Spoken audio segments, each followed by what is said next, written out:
안녕하세요 여러분. 오늘 소개할 선수는 레전드 오브 레전드 코비 브라이언트를 잇는 매 시즌 MVP 경쟁을 하는 초특급 슈팅가드, 현 NBA 탑10에 드는 운동 능력, NBA 최초로 한 시즌에 2번의 50득점 트리플 더블을 기록한 선수, NBA 선정 투표에서 유일하게 500점 만점을 받아 퍼스트팀에 선정된 선수, 모이칸 헤어스타일과 풍성한 턱수염이 트레이드마크인 제임스 하든입니다. 기록을 경신하는 괴물 선수가 등장했습니다. 그리고 그의 팬들은 Fear the Beard 라며 그에게 열광합니다. 마이클 조던에는 턴어라운드 페이트어웨이 점퍼가 있다면 하든에게는 그보다 더 효율적인 스텝백 점퍼가 있죠. 정교한 슈팅으로 막을래야 막을 수 없는 필살기를 가지고 있는 최고의 테크니션 털버. 지금부터 제임스 하든의 이야기를 시작합니다. 2020년 새해 고배당 346배 적중 내역입니다. 저희는 고배당과 안전배당을 구성하여 항상 수익률을 높이고 있습니다. VVIP 해외 픽스터, 유료 픽, 스포츠에 대한 모든 정보를 선착순 100명에게 무료로 제공해드리고 있으니 영상 고정 댓글로 문의주세요. 제임스 하든은 1989년 8월 26일 3남매 중 막내로 태어납니다. 그의 어머니 모냐 윌리스는 제임스를 낳기 전 그의 태명을 럭키라 지었다 하는데요. 그 이유는 하든이 태어나기 전 2번의 유산을 경험했기 때문입니다. 모냐 윌리스는 싱글맘이었습니다.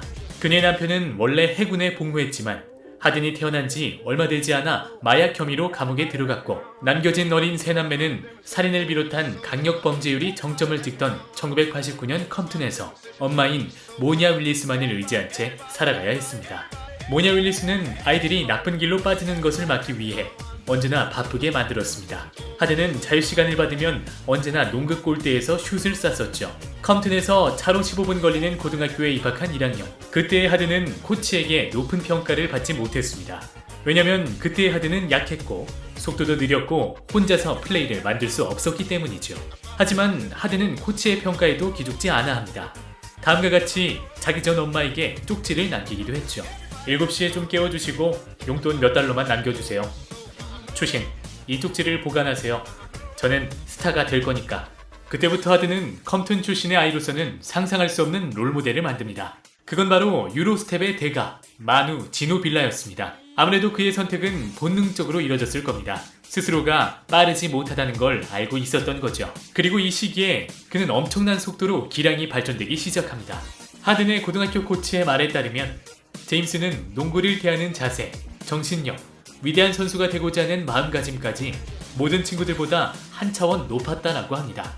자신의 학교를 2005년, 2006년 연속 우승으로 이끈 하든은 전국 올스타에 선정되었고 UCLA와 노스캐롤라이나 같은 명문대에서 그를 데려가려고 바쁘게 움직였습니다. 하지만 그는 고등학교 시절의 코치와 친구들을 따라 애리조나 주립대로 진학하게 됩니다. 대학생이 된 하든은 이때부터 턱수염을 기르기 시작합니다. 그리고 그 턱수염이 어느새 하든의 트레이드마크가 되어버렸죠. 그가 대학에 들어온 첫 해부터 대학 농구판이 들끓기 시작합니다. 그는 신입생 시즌에 평균 17.5점을 기록했고 팀을 토너먼트 2라운드로 이끌었으며 올해 탑10 선수에 선정되기도 했습니다. 자신이 스타가 될 거라 호언장담했던 컴튼 출신의 아이 하든은 2009년 자신이 한 말을 지키게 됩니다. 그는 블레이크 그리핀, 하심 타빗에 이어 3픽으로 오클라호마 시티 썬더의 지명을 받아 인생의 가장 행복한 순간을 맞이합니다. 오클라호마 시티 썬더로 간 제임스 하든은 데뷔 초 이상하리 많지 병풍이었고 3픽 값을 제대로 하지 못하고 있었습니다. 첫 해 야투율 40%를 찍으며 9.9득점이라는 저조한 성적을 낸 그는 전체 3번 픽 지명자로서는 매우 아쉬운 성적을 냈고, 리그에 적응한 뒤 젊은 코어인 케빈 듀란트와 러셀 웨스트브룩을 뒷받침할 3인자를 기대한 팀과 팬들을 실망하게 만들게 됩니다. 그가 본격적으로 두각을 드러낸 건 2010-11 시즌 중반부터입니다. 초반 헤매던 하든은 11월 말로 돌입하면서 돌파 시도가 늘어나더니 그때부터 자유투를 마구 뺏어내면서 득점을 올리기 시작합니다. 이때부터 돌파력이 먹힌다는 자신감이 상승하면서 공격력도 올라가더니 포텐이 터지기 시작한 겁니다. 돌파는 물론 패스와 오프더볼 무브까지 대학 시절 기량으로 돌아온 하든의 활약으로 오클라호마는 서부의 강팀으로 자리를 잡게 됩니다. 이때부터 본격적으로 중요한 순간에 출장 횟수가 늘어난 하든은 야투율과 득점을 쭉쭉 올리며 드디어 3년 차인 2011-12 시즌 본격적으로 슈퍼식스맨 반열에 올라 벤치에서만 출장함에도 16.8득점, 4.1 리바운드, 3.7 어시스트, 야투율 49.1%, 트루슈팅 66%의 알토란 같은 활약을 보이며 듀란트와 더불어 웨스트브룩과 함께 당당히 빅3로 맹활약하게 됩니다. 그렇게 플레이오프에서 LA 레이커스와 샘 안토니오 스퍼스를 꺾고 팀 창단 최초로 파이널에 오른 오클라호마. 하든은 파이널에서 포스트업을 장착한 르브론 제임스와 매치업을 하면서 그를 막아보려던 하든은 탈인간계라 불리는 그에게 멘탈이 털리며 팀 패배의 원흉이 되어 준우승으로 만족해야 했습니다. 2012년 마이애미 히트와의 파이널에서 패배 이후 썬더와 하든의 계약도 끝나가고 있었습니다. 썬더는 하든에게 4년 5,200만에서 5,500만 달러, 한국 돈으로 572억 원에서 605억 원 정도를 제시하나 하든은 이를 거절했고, 하든과의 이러한 거대 계약이 부담스러웠던 썬더는 재빨리 휴스턴 로켓츠에게 하든을 넘겨주고 케빈 마틴과 제레미 램을 받아오는 트레이드를 실행하게 됩니다. 하든은 휴스턴으로 옮기며 5년 8천만 달러, 한국 돈으로 880억 정도의 금액으로 계약하며 처음으로 주전으로 뛰게 됩니다. 그는 첫 경기에서 37득점, 12어시스트라는 놀라운 성적을 기록하며 성공적으로 데뷔. 처음으로 올스타전에도 참가해 듀란트, 웨스트브룩과 제외하기도 한 그는 2013년 2월 20일 친정팀인 오클라호마 시티 썬더와의 경기에서 커리어 하이 기록인 46점을 달성해 리빌딩 팀이었던 휴스턴을 플레이오프에 진출시키고 하든은 올 NBA 서드팀에 뽑히며 리그에 새로운 스타가 탄생했음을 알립니다. 2000년 중반부터 2010년대 초까지 NBA 현역 최강 센터라 불리던 드와이트 하워드가 휴스턴에 합류하자 팀 성적은 더욱 상승하게 됩니다. 또한 은퇴가 가까운 살아있는 전설 코비 브라이언트가 부상으로 거의 뛰지 못하고 괴물 드래프트인 드웨인 웨이드마저 무릎 문제로 결장이 잦았던 2013-14 시즌에는 하든이 NBA 최고의 슈팅가드로 활약을 하게 되며 하든은 502점으로 489점을 받은 커리를 제치고 퍼스트팀 입성에 성공. 다만 플레이오프에서는 포틀랜드 트레일 블레이저스와 만나 슈팅 난조를 겪으며 1라운드 탈락의 고배를 맞았습니다.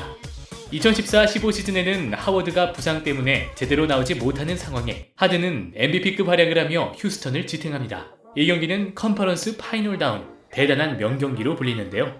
이는 4쿼터 후반 양팀의 에이스인 스테판 커리와 하든의 클러치 공방이 엄청났기 때문입니다. 이 경기는 오라클 아레나 침공으로 기억될 만한 엄청난 퍼포먼스였지만 하든은 승리하지는 못했습니다. 더불어 그는 골든 스테이트 워리어스와의 컨퍼런스 파이널 마지막 5차전 경기에서 13턴오버로 플레이오프 단일 경기 실책수 역대 1위로 올라서며 MVP 트로피를 스테판 커리에게 넘기게 되었고, 뒤늦게 치고 올라온 또 한 명의 MVP 후보 러셀 웨스트브룩에게 득점왕의 자리까지 뺏기고 말아 아쉬운 시즌에 마무리를 짓게 됩니다.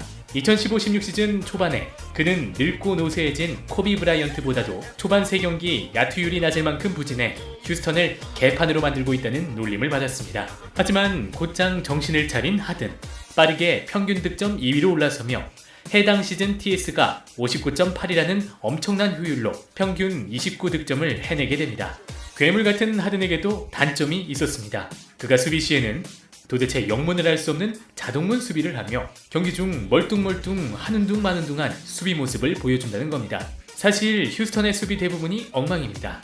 하든에게만 뭐라 할 수는 없는 상황이죠. 결국 하든은 2014-15 시즌에 이어 2015-16 시즌에 역시 2등으로 득점왕이 물 건너가게 됩니다. 홀로 플레이오프에서 고군분투하며 15-16 시즌에서 3점 슛 1000개를 최연소로 달성해 득점 2위에 휴스턴을 플레이오프에 올렸지만 안타깝게도 그는 시즌 후 올 NBA 팀 투표에서 서드팀에도 들지 못했습니다. 하든은 2016-17 시즌을 앞두고 당시 NBA 역사상 최고의 금액 휴스턴 로켓츠와 4년 1억 1,800만 달러, 한국 돈으로 약 1,300억 원으로 재계약을 체결합니다. 그는 시즌 첫 경기에서 팀의 공격을 진두지휘하며 34득점 17어시로 스코어링과 포인트 가드 역할을 같이 소화하며 이후로도 더블 행진을 반복해 리그 어시스트 1위를 기록해갑니다. 그 와중에 2016년 마지막 경기에서 뉴욕 닉스를 상대로 53득점, 16리바운드, 17어시스트라는 대기록을 세웠고, 뒤이어 2017년 1월 27일 필라델피아 세븐티식서스와의 경기에서 51득점, 13리바운드, 13어시스트라는 대기록을 세우며 NBA 최초로 한 시즌에 2번의 50득점, 트리플 더블을 기록한 선수가 되었습니다. 하지만 정말 아쉽게 MVP 최대의 경쟁자 웨스트브룩에게 MVP의 자리를 내주게 된 하든. 그러나 그는 웨스트브룩의 점수 498점을 가뿐히 뛰어넘으며 유일하게 500점 만점을 받아 올 NBA 버스트 팀에 선정되었습니다. 2017-18 시즌은 하든의 헤라에도 무방합니다. 하든은 이때 든든한 파트너 크리스 폴을 만나 함께 팀을 이끌어 나가며 휴스턴을 정규 시즌 1위에 안착시켰습니다.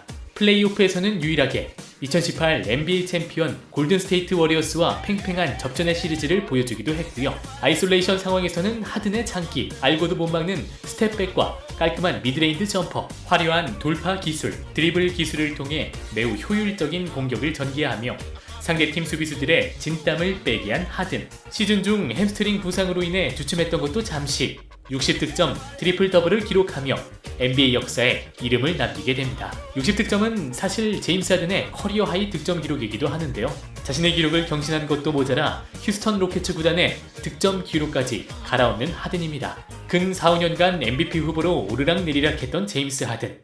드디어 17-18 시즌 제임스 하든이 MVP를 타게 됩니다. 와우, 이 모든 영광을 신께 돌립니다. 제가 좋아하는 이 게임을 플레이할 수 있게 해주는 NBA에게 고맙습니다. 휴스턴 로켓츠 소리 질러. 모든 팬들에게 감사합니다. 어머니 당신은 저를 받쳐주는 척추같은 존재입니다.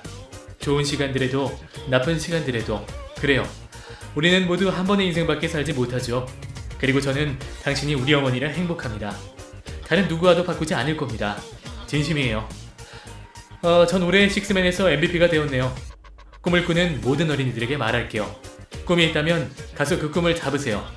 당신의 꿈을 열심히 쫓아가세요. 2018-19 시즌은 제임스 하든의 하드 캐리가 돋보이는 시즌입니다. 팀원들의 부상에 그는 팀을 거의 혼자의 힘으로 끌어올리며 MVP 모드를 장착했고 작년 컨퍼런스 파이널에서 뼈아픈 패배를 경험케 한 골든스테이트 워리어스를 상대로 44득점 동반 트리플 더블을 선보이며 연장의 접전 끝에 승리를 가져갔습니다. 하지만 설상가상으로 팀원들의 부상이 끊이지 않게 됩니다. 3경기 동안 동료들의 어시스트를 단 한 개도 받지 않고 163점을 쌓아올린 하든. 평소 약점으로 지적받던 수비에서도 좋은 모습을 보여주며 수비를 못하는 게 아니라 안 하는 것이 아닌가 하는 관중의 의문을 자아내기도 했습니다.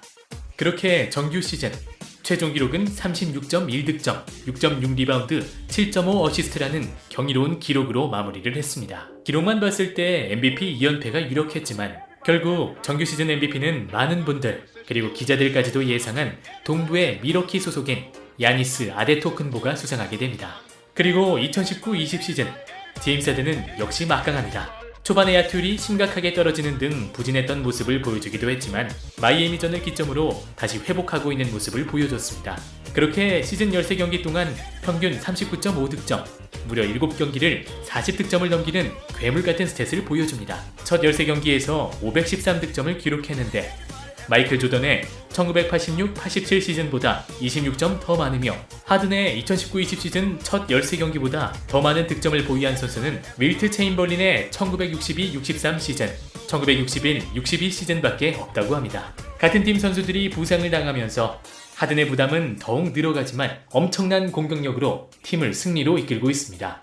정규 시즌 현재 평균 득점 38.3으로 득점 순위 부동의 1위. NBA에서도 많지 않은 왼손잡이로서 올 시즌 최고의 경기들을 보여준 그 말도 안 되는 외곽슛에 이어 어시스트의 돌파까지 이제는 만능 플레이어가 된 하든. 2020년에도 하든의 전성기는 이어집니다. 저희 이슈 플레이어가 소속되어 있는 분석팀은 전문 분석 자료를 기초로 모니터링을 통한 경기 리듬과 팀 운영 상태로 전문 스포츠 자료 분석을 제공해드리며 국내 최초 도입된 데이터 알파고 기술로 동행복권 파워볼을 완벽하게 대조해 높은 수익률을 제공하고 있습니다. 적중률의 100%는 없습니다. 그러나 수익률은 100%가 가능합니다. 일확천금은 바로 여러분 눈앞에 있습니다. 매일 VIP 수익 정보방에서 많은 수익자분들이 나오고 계십니다. 저희 이슈플레이어 소속 VIP 수익 정보방에 초대받고 싶으신 분들은 PC, 모바일 모두 영상 고정 댓글에 오픈 채팅 링크를 참고 부탁드리겠습니다. 이만 다음 영상으로 찾아뵙겠습니다.